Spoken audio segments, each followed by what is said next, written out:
We are recording. Let's just say hello. Hello, everyone. All right, we're back again, talking about Ascona again.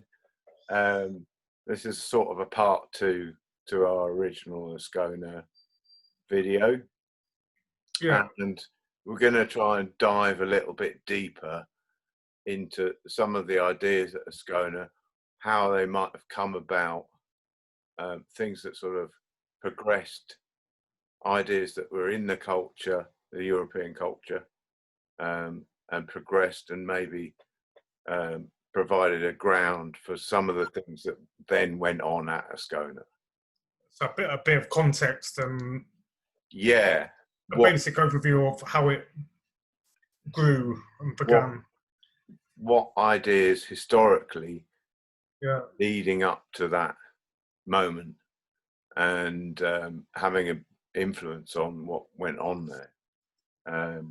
And in particular, we're going to focus on the sort of birth of anarchist movements and also the influence of the Theosophical Society, both of which had a part to play in the Asconan community. So I think we might start with a quote from the Theosophical Society, which has some instant symbolic relevance to these people sat on top of a mountain near a lake in Zurich. Is it Zurich? Is it in Zurich? It's not that near Zurich. Yeah. It's in Switzerland. Switzerland, Lake Maggiore. And this guy is, there is no religion higher than the truth. And that's a hell of a statement. But you can see there's certainly even a symbolic link to them all piling on top of the mountain. It's a very religious act in itself, isn't it? Going up the mountain. Yeah. And this is saying something about the nature of being and saying something about the nature of consciousness. And almost are saying something about the human condition, in some way our inability to get at a pure truth in some ways, but striving towards it. And I think this is an energy that exists in a lot of these movements, even if they might go astray on their all sorts of directions, path, towards it. So let's say a little bit more about the Theosophical Society, because it's quite murky. And there's a reason for that, because it comes out of occult traditions, and it comes out of what people have termed the mystery schools, which is kind of repository for hermetic ideas from the past and from the ancient past that have been kind of handed down in secrecy through trusted initiates and that sort of thing, to preserve a kind of history and deep truth, for the idea being for the greater good of society. And there's a kind of the greater good for the masses. Yeah, as kind of what's the word? In some sense, gatekeepers, but guardians of that knowledge, preserving it with the idea that at some point they might intervene to help humanity. And because it's occult, we don't really get glimpses of that. But one of the glimpses we do get of that is through the emergence of the Theosophical Society. And one of the reasons that they do emerge into the greater culture is because they deem this time it is a time to make some of these occult things visible. Mm. What was the time? So the turn of the century. Yeah, and part of that is a kind of perceived threat of either a spiritual catastrophe happening or a technological catastrophe that they might need to intervene to keep everything going, keep everything shipshape, which is a very similar idea that's floating around in anarchism, and it's a very similar idea that's floating around at Ascona, that there might need to be some intervention or a new way of doing things. And but we've mentioned like Atlantis before, and the idea of a kind of a golden age in the deep past. And one of the aspects of this is the idea that there was perhaps a different sort of consciousness in the deep past, and maybe a different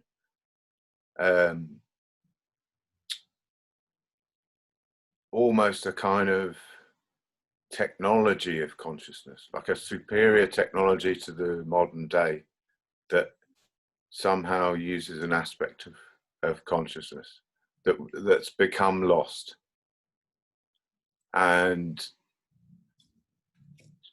this is obviously potentially a very powerful thing, and that is the kind of explanation for keeping this occult, because there's an idea that given this, if this knowledge is too exposed in the kind of saving of humanity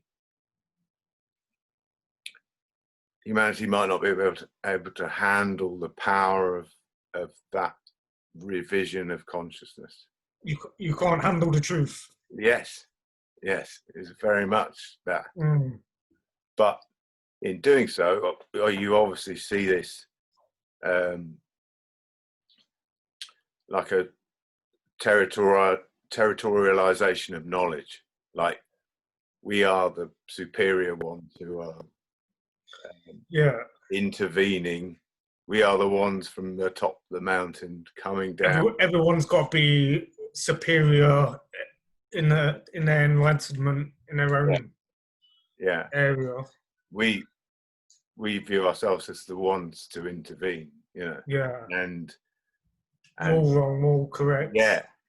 And which is the same thing you see in anarchism. It's never the anarchist questions are never directed at the anarchists themselves.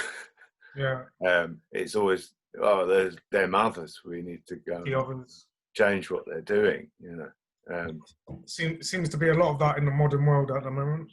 And we see this other idea, which I find very pervasive and not very. We were chatting about this offline the other day, that humanity is inherently bad and destructive, and a kind of antagonism to nature, rather than humanity is just an expression of nature, doing many of the same things that happen in nature, and there is a natural order there, and that's as natural as changes in the weather. Stormy day followed by sunshine.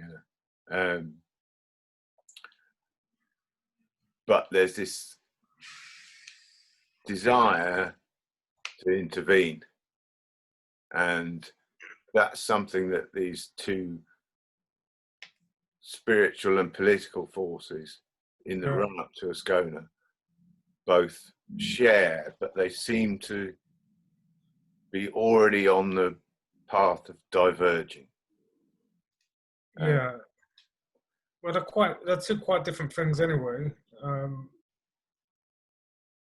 Oh, guess, something else we should talk about that comes out of Theosophy is a kind of, and it's present in other spiritual traditions, is an idea about the cyclical nature of time. So we're talking about this point, this nexus point, yeah, which is a kind of fin de siècle crisis point where the Asconan community forms.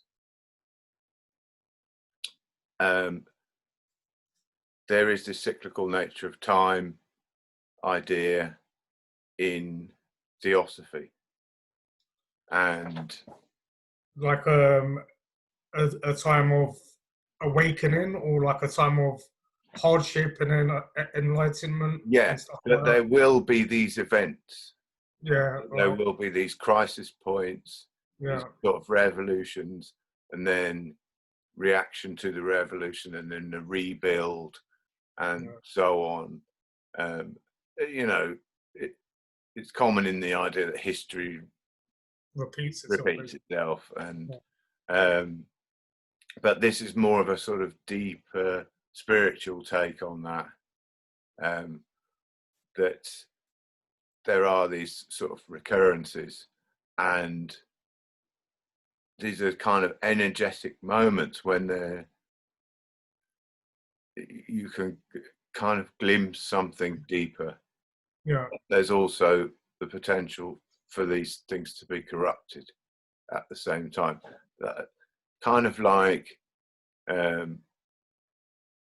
reality is more malleable at that point. yeah. So you need the conflict to kind of gain a greater insight and to look at things in a deeper way. Yeah, and also the idea that this would be a natural process Yeah. that human beings are a part of, even if they might not be aware of it. Well, it probably is. I mean, what's driven the evolution of people if it hasn't been conflict? Well, some people subscribe to that idea, but it's obviously both. It's conflict Yeah, and peace. You know, yeah, yeah. If you just had conflict, you'd all be if dead, you wouldn't just you? conflict all the time, you can't build anything. You know, Yeah, um, so so a it's the mutuality. idea that the disorder is also part of the natural order. Yeah, and then that kind of goes into a bit of the anarchy as well, doesn't it? So And look at it from the psychological aspect. Look at what's being born at that point. It's they're starting to delve into the chaos of the unconscious, yeah, and and and you're awakening your own self yeah, and and awareness of recognize those forces within it. So they're recognizing the aspect for destruction, but also for the creation of something. Yeah. So it's I think I mean, underestimate that the influence of Theosophy at your And peril. the guy who founded Ascona, was he an anarchist or was he a theosophist? Well, and we'll sort of delve into this. When you're talking about some of the early anarchist thinkers, some of the stuff they're saying is occupying a lot of the same territory, and so it's, and you're talking about you're talking about a hidden organization, so you don't know where it's having an influence. Yeah, Really. that's the whole thing. Yeah, this is the problem with you know, kind of delving into any occult organization. You can't find things out. You know? Yeah, that's the whole point. Yeah, because you're not worthy. Not Yeah, where don't yeah, know the handshake yet. yeah. And if we do a video, they'll never let us in. Yeah, you have a tap on the shoulder, you know. I've been waiting for that tap. So we've got them all there at Ascona, and they're, as we said, there is this sort of, in some ways they're mimicking this hierarchy, this structure of going, we're the chosen ones. Yeah. We'll rewrite our take on living. We'll do our experiment in living up here, and then we'll decide how to bring this to the masses. Yeah, it's kind of like thinking you've had some sort of insight, and you've got a certain character and personality that makes you special. Yeah, but perhaps you have had an insight, and is it not your duty to share that insight? So it's a complex situation. Also, a lot of people don't have the capacity to delve into ideas, and I'm not talking about the intellect, but in terms of a lot of people just have to live their lives, especially back then, and pay their bills and whatnot. Exactly, and they don't actually have the opportunity to sit down and think about this stuff. Yeah, and you can look at that in a positive or negative way. You could go, well, okay, these people with money and time on their hands, at least they're fulfilling their function of doing the thinking. Yeah. With that time. Yeah. You know, they could just be sat around drinking cocktails, you know. Well, they could be enjoying their privilege, couldn't they? But instead they are trying to fight against it in a way. Yeah.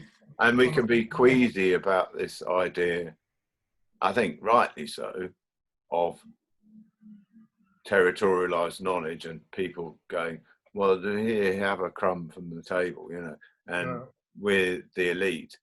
But what if they are elite? Well, they were the elite, weren't they? Yeah.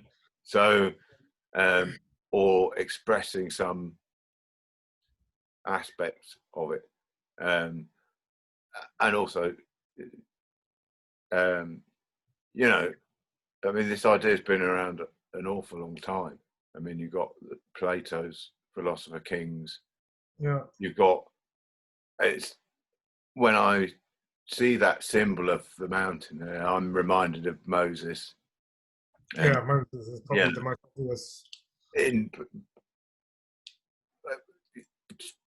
Just personally, in quite a negative way, because it's like, oh, I've gone up here. It's just me that gets to talk to God, and and here's a load of rules, everyone. And he comes back with his notepad.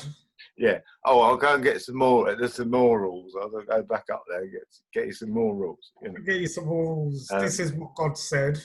Yeah. Take note. But leaders provide structure, and we need structure. You know, got a chance to be. And they were going nuts, weren't they? In the Moses story, they were all just partying and going crazy. And I think they were worshipping her. Well, the Middle East, there seems to be a lot of occults and mythology and conflicts and stuff all at the same time. So, well, because it can become politicized, these chaos points, and we're in a sort of very disordered state at the moment, you know, and there's potential in that. And there's potential for exploitation of that at the same time. Yeah, so potential for a lot of positive and a lot of negative. Yeah. I think we mentioned in the last Ascona one that Steiner thought that opportunity had for the development of humanity had failed because they then had the World Wars. But he did say there was another one coming up round about now. Yeah, don't you worry about that. There'll always be more conflicts. Yeah. Yeah, even at the present time, it's like everything's gone a little bit haywire. But even if there's going to be lots of like negatives out of it, there will be some progression in thoughts and ideas and stuff. Yeah, the more restrictions that are placed on people, the more inventive they will become to find other paths, you know. It's, there will always be progression, even if there's plenty of conflicts and negatives with it. There will still be quite a strong progression. People like we survive, man. Like the bacteria of the world. Yeah. Will Look keep at growing. I mean, just as people might be fighting over masks in the street or whatever, Yeah. there's just as many people going, "Oh, isn't it nice how polite people have been?" You know, Be or nice for what, sorry? how polite Oh, polite, yeah. people are being. And how nice it is to have 2 meters space. Well, so there's swings and roundabouts, or you might be locked down and you might be thinking, well, it might be time to do some internal examination of myself, you know. So I think even if you're not trying to, just because you're sat at home for so long, a lot of people will be looking at themselves, even if they're not trying to. Like there will be confront their relationships, you know, to themselves and other people. But like, even if they're not conscious of it, they'll be doing it. Yeah, because they're sat at home by themselves for so long. So okay. Anyway, let's move it on to these sort of anarchist forefathers, if you like. Yeah. And we'll go sort of from a couple of the early ones up to Musham, who was at Ascona and a friend of Gross's. And you would say that, well, Gross is an anarchist as well. He became an anarchist apparently after meeting Musham. Yeah. Or like Musham introduced him to anarchy. Yeah. And you could see why it appealed to him. You know, I mean, he was basically an anarchist already. It's not like he just didn't have the words for it. I think it was like a challenge for him, you know. Oh no, he would have been sold within 30 seconds. Yeah. So let's talk a bit about Fourier. So we're going back a bit now. I might just grab some. Where was Fourier from? Fourier is French. French, yeah, okay. Yeah. So he's like 1772 to 1837. So okay, we're going back. So he's, by the time of Ascona, he's dead, you know. Yeah. And people often criticize him because he has wacky ideas that are just funny. Yeah. And it's easy to throw him under the bus for that.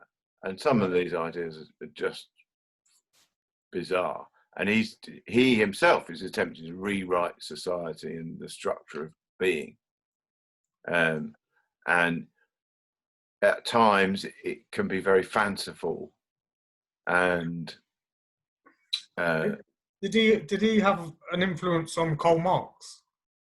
I think there's a thread here. Yeah. I think they're all kind of updating. Yeah. And the next each other and it's sort of, I see it as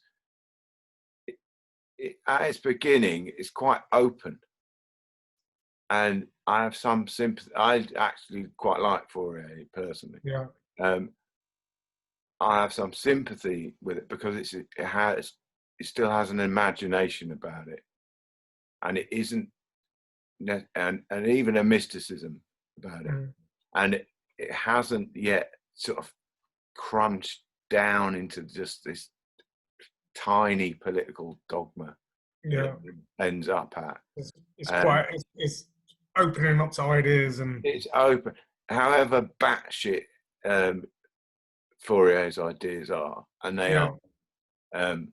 You know, I mean, I'll give a couple of the famous examples.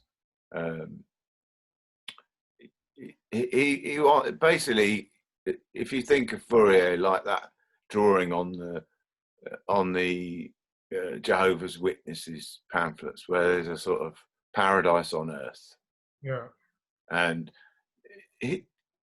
there's a religiosity about Fourier, and he's a critic, but he's a kind of critic of the church at the same time.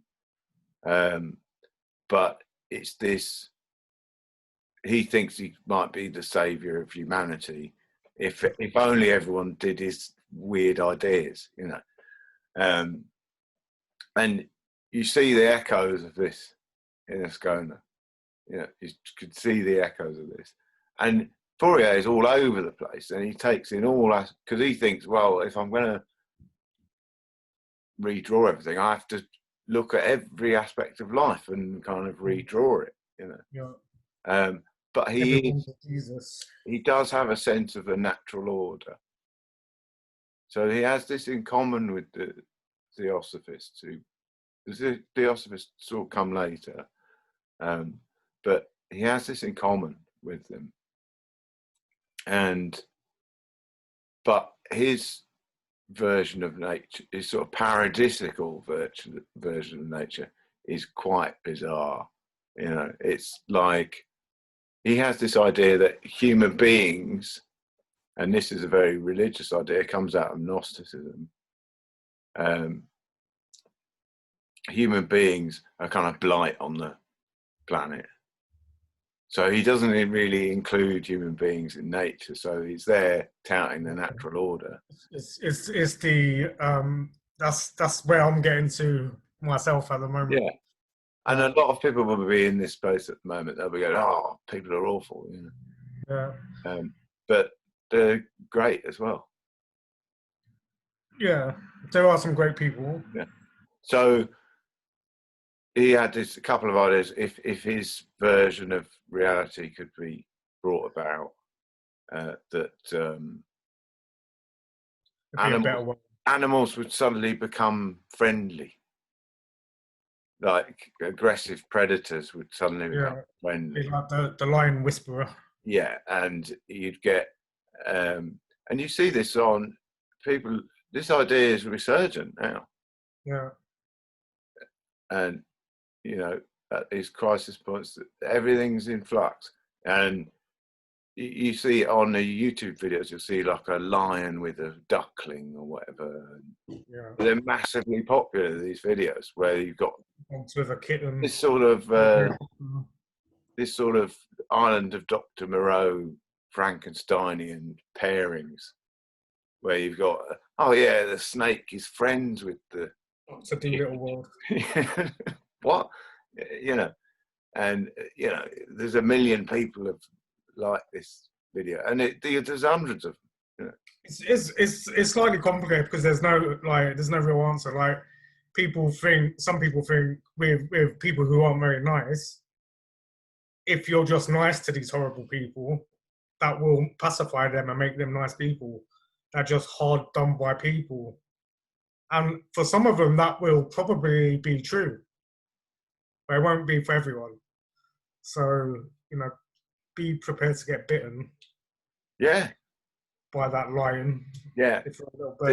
One of his other famous ones is that the sea would, but he believed that if people changed themselves, you could control the sea. That nature would start to do this. The very wow.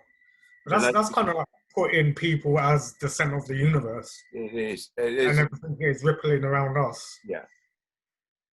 But it can't. This whole way of thinking comes out of Gnosticism. But you know, I guess there is elements of truth in that, which is why I'm a bigger fan of Eastern philosophy, like Hinduism. And this is where I think he's kind of hitting on the idea that becomes that's one of the shared ideas. Yeah. And one of the positive ideas that comes out of this, of how you take that knowledge down from the mountain. Yeah. And this is this sort of spiritual idea of leading by example. Exactly, yeah. And yeah, I mean, maybe, you know, who knows? He might have been right. If people started to have this sort of great spiritual awareness, maybe the lions would come and be friendly, you know. But there's always it wouldn't matter if they were. There's always some truth in these things, yeah, you know, like exactly. There's always some truth in it. Or perhaps it wouldn't matter in some sense if they were just being predatory, you know. So I think that's a key idea that comes out of him, and yeah, but you can also see threads of awful things that then get revised in the later anarchists and various political movements that are very, I would say, dissectionary. It kind of loses its spirituality and its poetry a little bit, doesn't it? Yeah, look at how he's doing this sort of anti-mechanization thing. Yeah. But look at all the minutiae. He does all these kind of minute structures of everything, putting everything into little boxes and going, and this should be this, and this should be this, and you know, he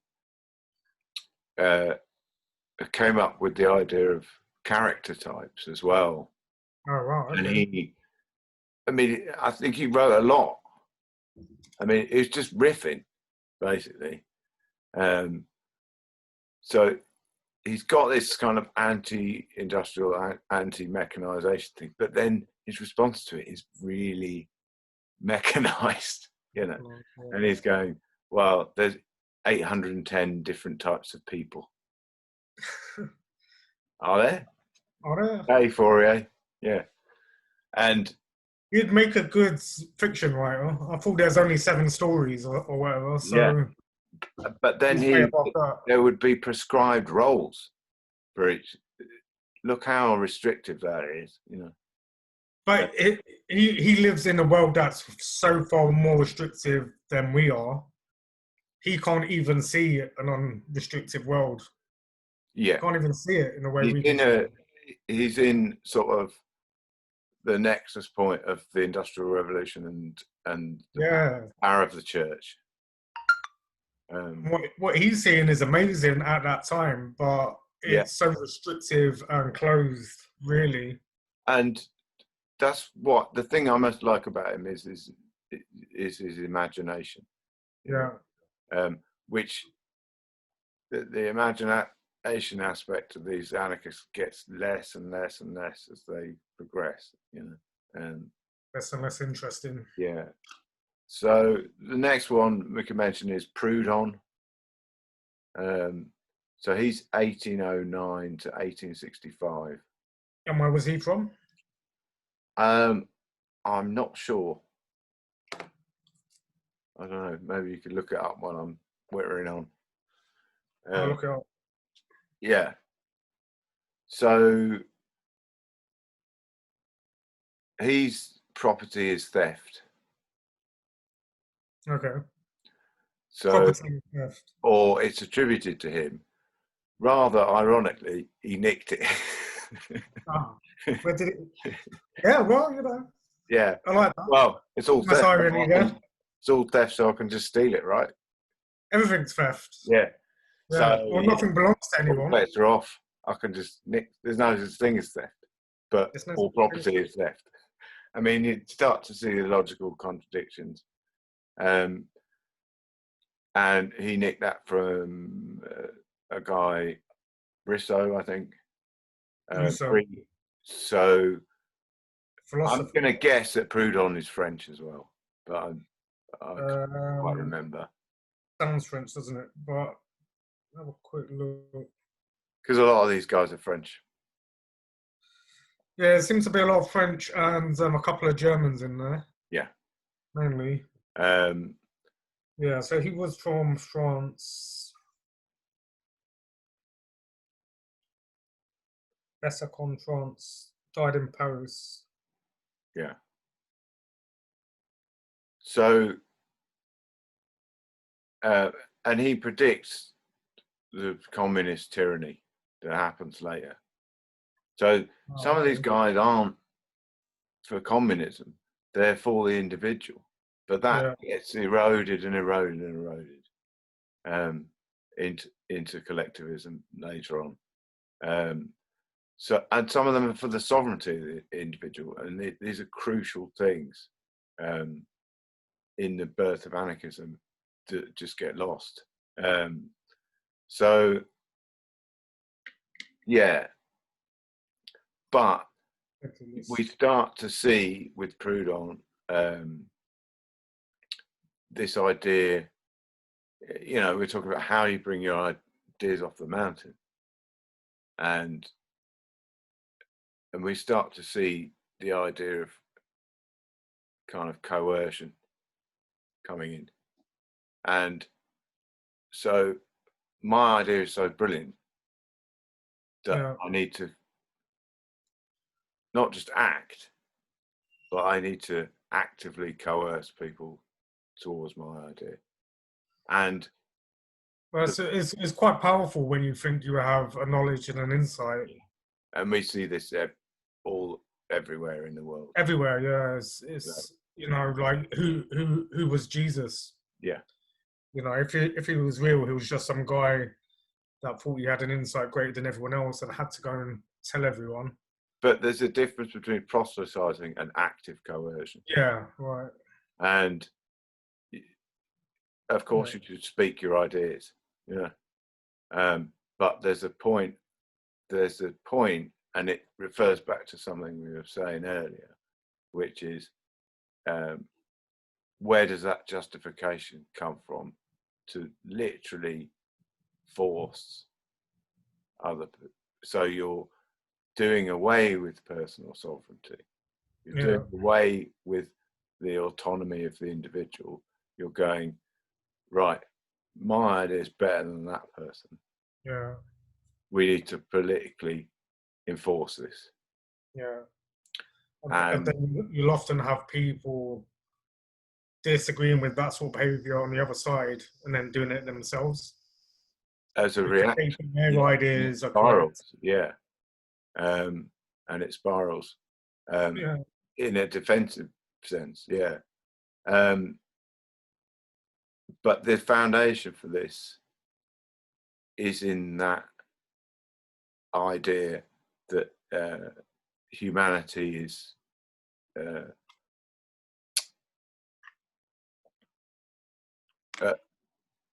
fundamentally flawed and cannot help itself. It needs help and guidance. And instead of the idea that there's the infinite potential of every individual potential. So the change and growth. So he favoured cooperatives, but also individuals, as you said. So he's got still clinging on to the aspects of the individual, but it's in a very political sense. It's not. It has starting to lose its spiritual aspect.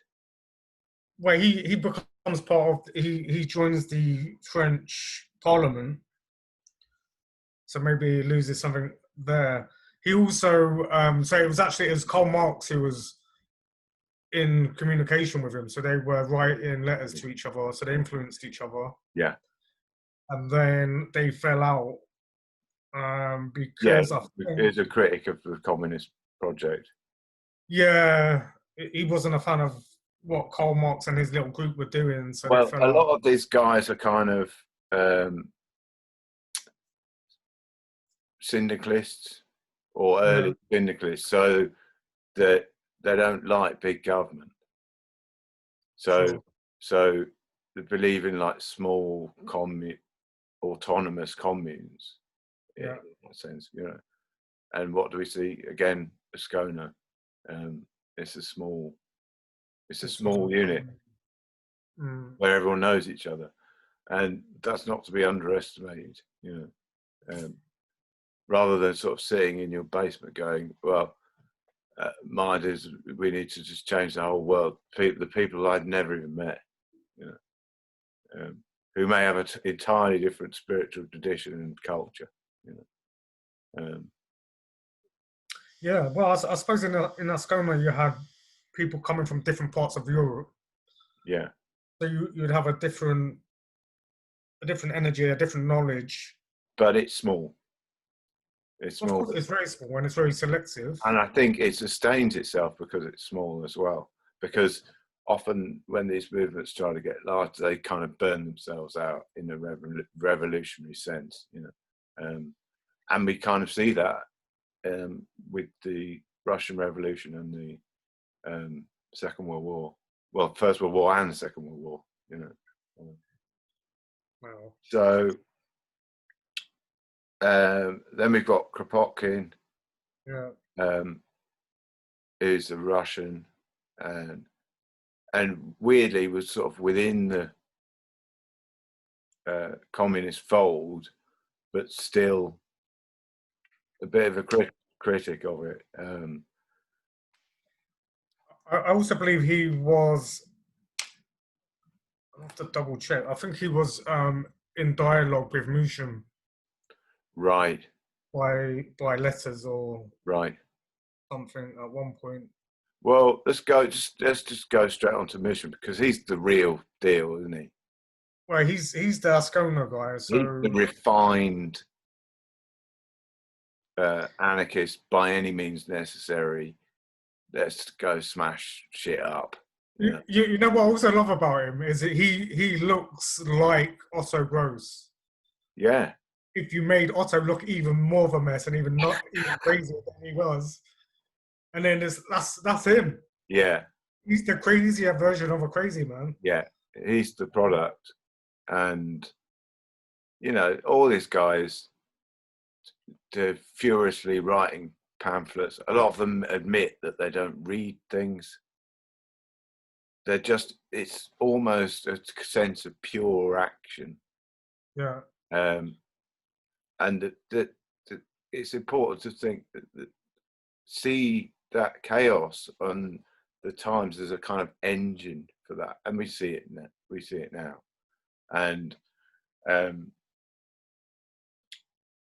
also, if we refer back to sort of the Theosophical ideas about cyclical natures of time, and sort of chaos, revolution, and then rebuilding and stuff like that, something that they'd be actively trying to go towards. It's like, well, we can have our utopia once the... But that was the era for it, wasn't it? So yeah. Well, it never goes away. This never goes away, but it was a different world then, though. This is the thing. So like pre-World War One, you had a small period of time in Europe where there was peace for the first time in a long while, and then people are kind of pushing the boundaries a little bit and going in different directions. Yeah. And that never really happened before in the same way. And they have the time and the money for it. At the time and the money, and for some reason, a lot of people were coming together from different parts of Europe. So I'm not sure how feasible that was in the past before that. Yeah. And let's talk about not any specific group of anarchists, but let's talk about anarchists as a sort of engine for change. And unfortunately, it just goes really badly for them personally every time. And of course, Musham ended up being tortured to death by the Nazis. Musham's an interesting one, though, because obviously he had his strong anarchist beliefs, and then during World War One, he supported Germany as a nationalist because it was his country, and a lot of anarchists hated him for it, and it was like a big kind of issue, which it is really. Like, you've got an anarchist supporting war, so it was kind of... Well, sometimes I think that they'll just jump on anything. I see them as like ferociously active. Angry people. Just ferociously active. And if they see something going that even only has a few things that they're interested in, they'll jump on it for a bit and go, right, this is the new silver bullet that we can get to the utopia with. Just non-stop like that. Yeah. So they'll switch trains all the time, But he went back. I think he apologized for it and kind of took back some of the things he said during the war. And then I think he got arrested and put in jail for anarchy and trying to start some sort of... These people are always getting arrested as part of the gig. Part of the gig. Yeah, some of them have a cushier time than others. Oh, they'll also get plenty of other people arrested as well. Or Yeah, it's part of fun, isn't it? It's part yeah, of fun. but it's this idea of them being a kind of engine, and we've heard the phrase. I don't know who the quote is. I think it might be Lenin, but the useful idiots. Now, I wouldn't say these people are idiots, but they serve that function. Well, you need people to make a noise and do stuff, don't you? They're willing to do anything, even sacrifice themselves. You know, Yeah, they'll be happy to die, probably. because the cause is so inflated in their minds. The cause is so grand. So, yeah, I mean, it's important to sort of talk about gross as well in this aspect, because there's a point where I feel like gross just falls off the map, and yeah, it seems to, and it's kind of in the service of this well inflated tyranny that's present in his psyche, and that inflated tyranny, and we said a bit about this in the episode on rebellion and the shadow. Yeah, is a huge signpost saying there's some personal tyranny that you're doing to yourself that is unaddressed. Yeah, so like the man who screams is screaming really out there, unconscious. Yeah. Yeah, And we see it in the way people talk about leaders now, and they'll make them into the devil, or it takes on a religious archetypal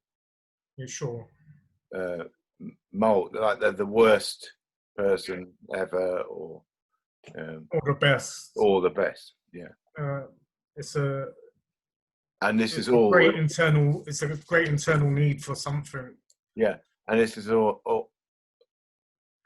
a dodge to avoid looking yourself. at these aspects in your own psyche. Yeah, so I think you're right. Gross does kind of lose himself somewhere, and he doesn't look at himself. Well, really, from that perspective, if you're in that kind of psychic state, someone like Musham will look like a savior. It looks like he's got the magic beans, magic answers. Yeah, and it's like, well, yeah, I'll just do what he's doing. That looks great. You get so wrapped up in it, and then Gross is obviously surrounded by Franz Jung, who's also an anarchist and writes, and other anarchists. Yeah, but Gross's quality wasn't as an anarchist. His quality was as a doctor and as a psychologist, and he loses it somewhere there. Totally gets eroded. Yeah, so really, he should have been using what his skills were. He lost his own skill, his own talent. Yeah, somewhere in this. It's really sad.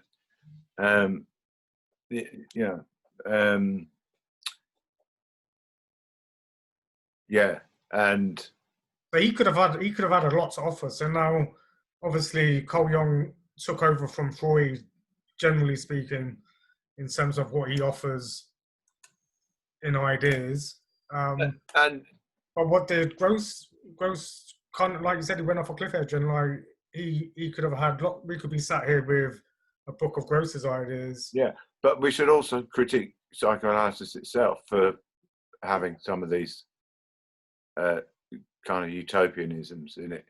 Yeah, and it constantly needs people to put the brakes on it in some way. Like Freud putting the brakes on and saying give up any possibility of curing them. And we heard that quote in the movie episode. Give up any hope of what? Sorry. Give up any hope of curing them, because it's absolutist. And also,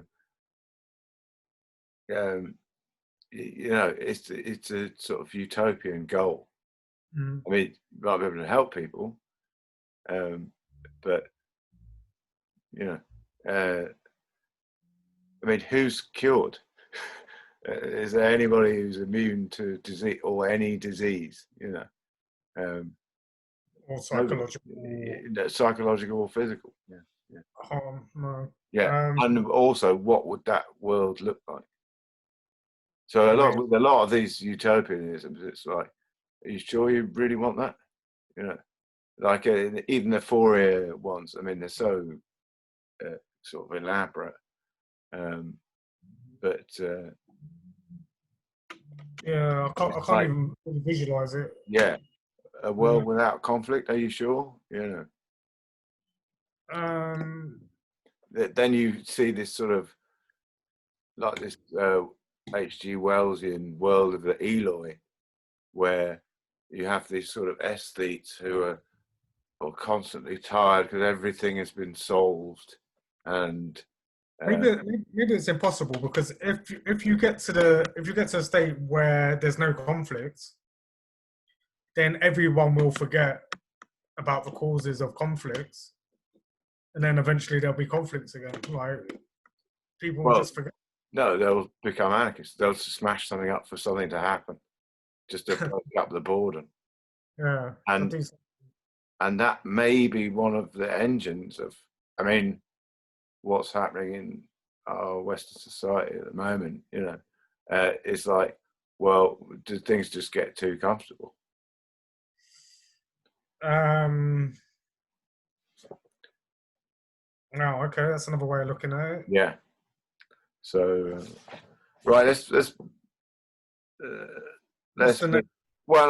just say, when we're dealing with these characters, I think it can be useful to look at and this is a kind of psychological technique as well, it's used, rather than looking at the manifestos of what they say they're going to do, when they often contradict themselves with their own writing, is look at how they behave. Look at the action, look at the behavior, and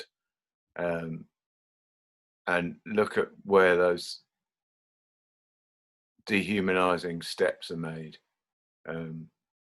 to justify violence, basically, and look at what's left out. Look at the things that they don't mention, you know. And usually when they're talking about the sort of utopian ideal, they're leaving out this very aspect, that in order to bring about this worldwide utopia, there are people who are not going to want to do the things on your list. And what are you going to do about those people? Well, you're going to fight or kill them, you know, or coerce them until they accept rules. They end up either killing them or putting them in jail, don't they? So yeah, the utopia has a jail attached. Well, like when we talk about Musham, and it's sort of, be careful what you wish for, and he becomes, I don't want anybody to be tortured to death, but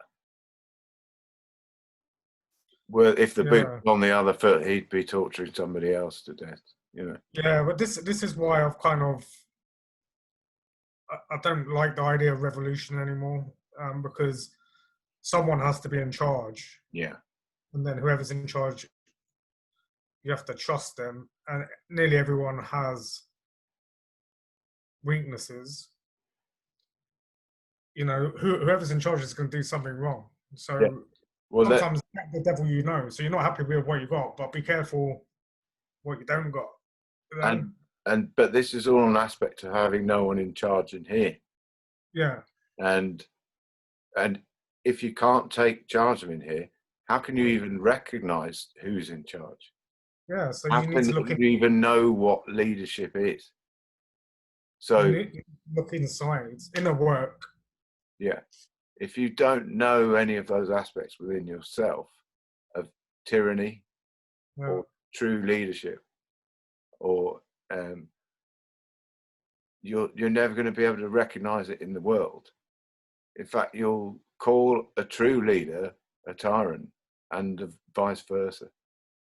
You know, it's you just won't be able to, you won't even be able to see it. And you'll be complaining all the time, where are the leaders? And they'll be sat right next to you, you know. Yeah, I You see. won't see a good leader when they're right in front of you, where you won't see a good leader.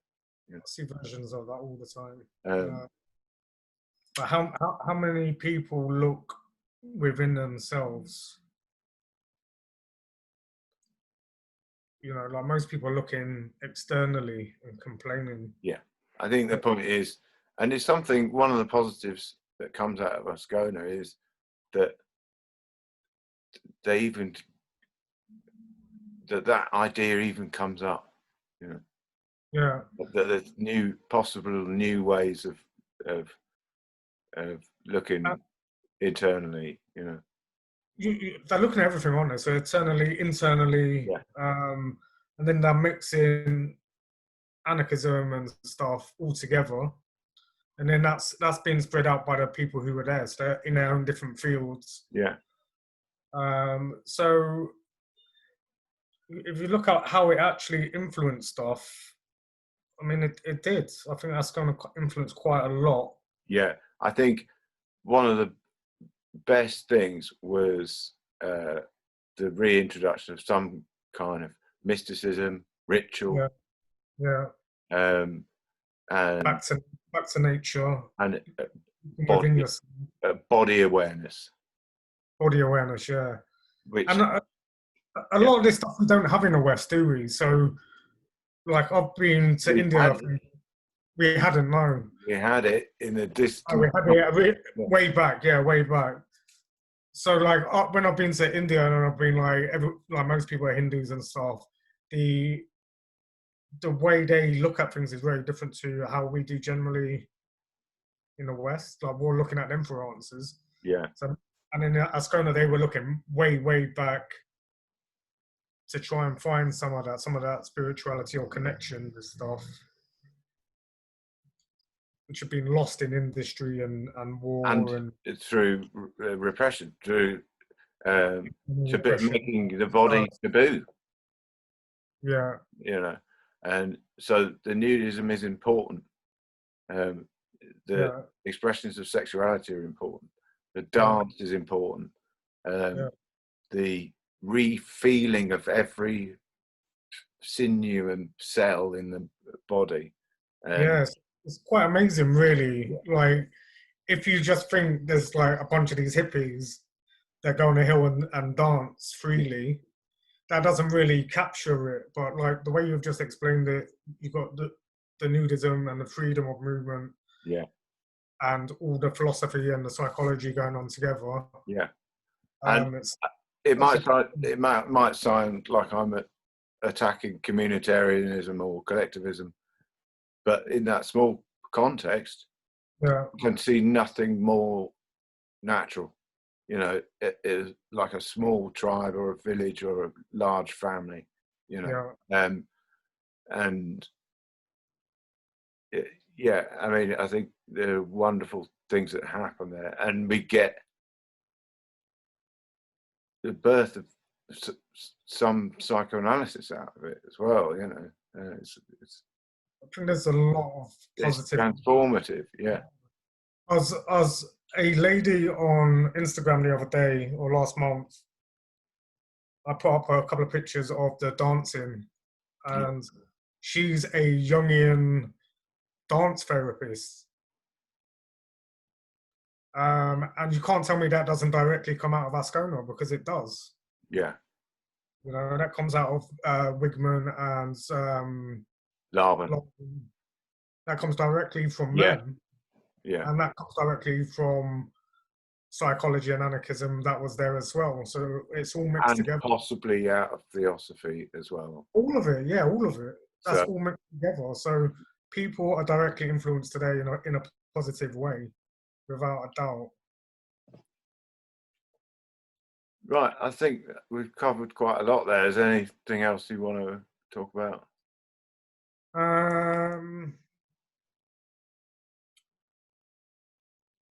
Or do you want to kind of... Let me find your list. which is bodywork parallel paths.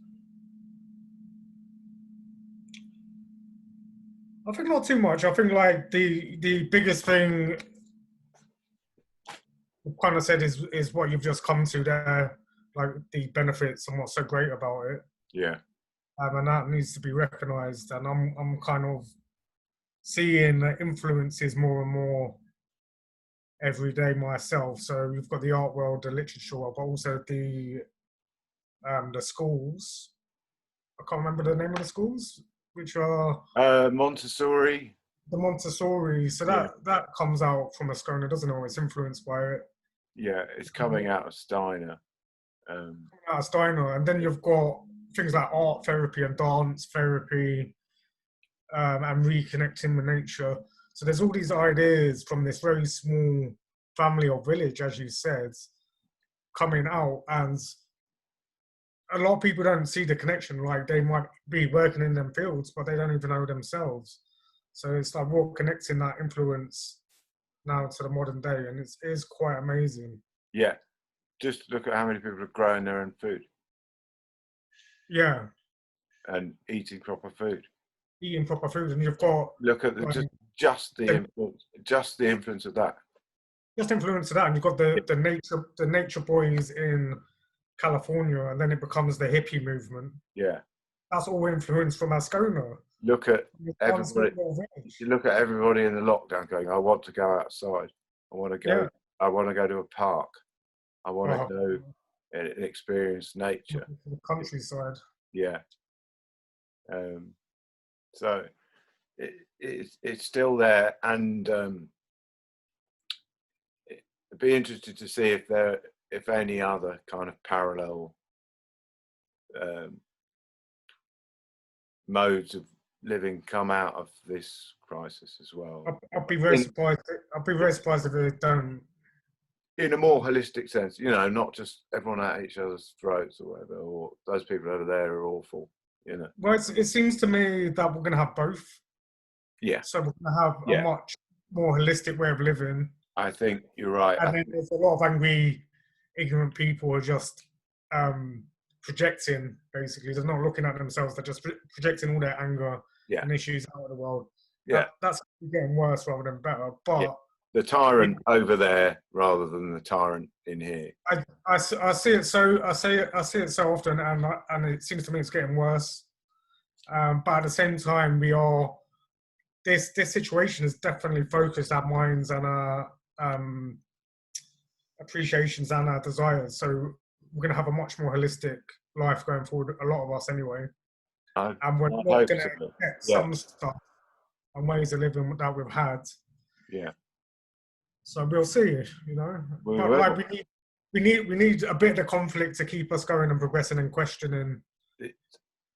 It's this energizing aspect of the crisis point, you know. A little bit. Like I think sometimes you need to get out of it and sit on the beach and get away from it. But you know, a lot of the toughest people, most intelligent people have been through hard stuff, haven't they? So. And that's a psychological aspect. It's like, well, has a trauma pushed you enough to do something about it, you know? So, and again, if you want to erode all conflict, then there will be there'll be nothing. Engine of trauma, you know? A lot of the greatest minds and artists have been through trauma, and their genius has come out of that. Yeah. So if you get rid of it, you know, what you're left with, it's not like you'd wish trauma on anyone or anything, but it is an engine in itself, isn't it? Yeah. So, it's an engine for change. Yeah. Right, I think we can probably wrap that up there. It's nice to get back in and do another one. We'll try and. It's mainly my fault. There's been a bit of a delay, but we'll try and do some more. I think we might try and do gross and the feminine in the next one, if you want to do that. Gross as what, sorry? Gross and the feminine. Gross and the feminine, that's a great topic. We might address that in the next video. If you've watched this, thank you very much for watching. Like, share, subscribe. share, like, subscribe. What do they do with YouTube people? Some big graphic happens now. Join our cult. Yeah. Join our cult. Join his cult. Join my cult. We're starting it. We're starting it now. Too much responsibility, a cult. I don't want anything to do with it. Yeah, I'm a bit lazy as well, to be fair. I need a good PA if I'm going to start a cult. All right. Nice one, folks. Cheers, guys. Take care. Bye.